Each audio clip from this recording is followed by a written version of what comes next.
Hello friends, welcome to my channel. দেশ এবং দেশের বাইরে থেকে যারা আজকে আমার ভিডিওটি কন্টিনিউ করেছেন প্রত্যেকে gardener trips with Kamal YouTube চ্যানেলে স্বাগতম। তো ফ্রেন্ডস, শীতের সিজন চলছে। এই সিজনে হঠাৎ করে বৃষ্টি হলে আপনাদের ছাদ বাগানের গাছে কী ধরনের ফাঙ্গিসাইড ব্যবহার করবেন? ফ্রেন্ডস, গত রাতেই প্রচণ্ড বৃষ্টি হয়ে গেছে আমাদের এলাকাতে। তো আপনাদের এলাকায় হয়তো হয়েছে। এই সময় আপনাদের ছাদ বাগান নিয়ে আপনারা অধিক চিন্তিত থাকেন, কারণ বৃষ্টির পরে গাছের ফাঙ্গাস লাগার একটি প্রবণতা থাকে। তাই আপনারা অনেক সময় বিভিন্ন ধরনের ফাঙ্গিসাইড দেওয়ার জন্য ব্যস্ততা দেখাতে থাকেন, এবং কিন্তু কী ধরনের ফাঙ্গিসাইড দেবেন সেটা বুঝে উঠতে পারেন না।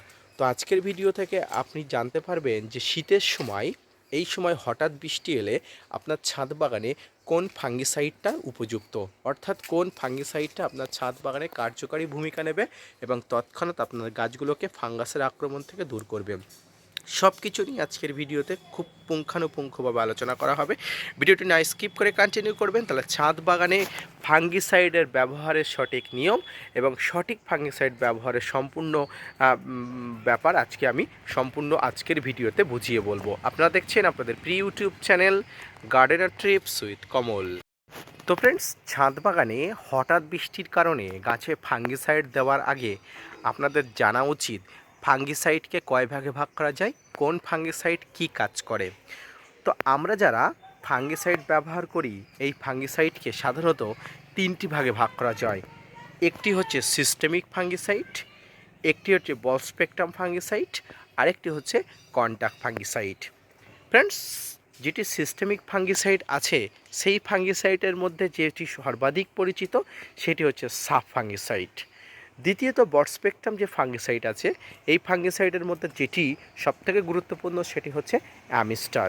এবং তৃতীয় যে কন্টাক্ট ফাঙ্গিসাইড আছে, তার মধ্যে ব্লাইটক্স, M45 যে ফাঙ্গিসাইডগুলো আছে, সেই ফাঙ্গিসাইডগুলো এই কন্টাক্ট ফাঙ্গিসাইড।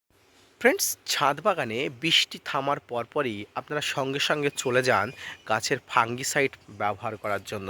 সেক্ষেত্রে আমাদের কিছু ভুল হয়ে থাকে। প্রথমত, বৃষ্টি থামার সাথে সাথে কোনো ছত্রাকনাশক গাছে দেওয়া উচিত নয়। একটু টাইম নিয়ে গাছের পাতাগুলো যাতে শুকিয়ে যায়, তারপরে এই ছত্রাকনাশক স্প্রে করা দরকার। সূর্যের আলো গাছের পাতাতে পেয়ে যখন পাতাগুলো শুকিয়ে যায়, তখন এই ফাঙ্গিসাইড গাছে স্প্রে করতে হবে। ফ্রেন্ডস, এবার আসি গাছের তিনটি ফাঙ্গিসাইড অর্থাৎ সিস্টেমিক, ব্রড স্পেকট্রাম এবং কন্টাক্ট ফাঙ্গিসাইড কখন, কিভাবে, কি অবস্থায় গাছে স্প্রে করা দরকার সেটি বুঝিয়ে বলি। প্রথমত, সিস্টেমিক ফাঙ্গিসাইড স্প্রে করলে গাছের কাণ্ড ও পাতার মধ্যে কলা কোষের সুরক্ষা বলয় তৈরি হয়। ফ্রেন্ডস, দ্বিতীয় আসি কন্টাক্ট ফাঙ্গিসাইড।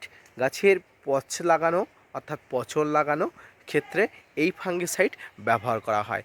আপনার ছাদ বাগানে যে সমস্ত গাছে পচন লাগা, শিকড়ের পচন লাগা, গাছের ডালে পচন লাগা, এই সব ক্ষেত্রে এই কন্টাক্ট ফাঙ্গিসাইড খুব ভালো কাজ করে। আর কন্টাক্ট ফাঙ্গিসাইডের মধ্যে সর্বাপেক্ষা উৎকৃষ্ট হচ্ছে ব্লাইটক্স এবং M45। দ্বিতীয় যেটা, সেটা হচ্ছে ব্রড স্পেকট্রাম ফাঙ্গিসাইড। ফ্রেন্ডস, এই সিস্টেমিক ফাঙ্গিসাইডের মতো হলো ব্রড স্পেকট্রাম ফাঙ্গিসাইড, কিন্তু এটি 5G স্পিডে কাজ করে। ফ্রেন্ডস, 5G স্পিডটা কি? বর্তমানে মোবাইল ইন্টারনেটের যুগে 5G স্পিডটা কি সকলে আমাদের জানা আছে। একই জিনিস, যে কোনো কিছু দ্রুত কাজ করা এবং ধীরে ধীরে কাজ করা, যেটাকে নর্মাল বলা হয় এবং 5G বলা হয়। এই ব্রড স্পেকট্রাম ফাঙ্গিসাইড এত পরিমাণ দ্রুত কাজ করে, ছাদ বাগানের হঠাৎ বৃষ্টির ফলে গাছের ফাঙ্গাস যাতে না লাগে তার জন্য অত্যন্ত দ্রুত হারে কাজ করে এই ব্রড স্পেকট্রাম ফাঙ্গিসাইড। আর এই ব্রড স্পেকট্রাম ফাঙ্গিসাইডের মধ্যে যেটি অত্যন্ত গুরুত্ব করে সেটা হচ্ছে এই অ্যামিস্টার।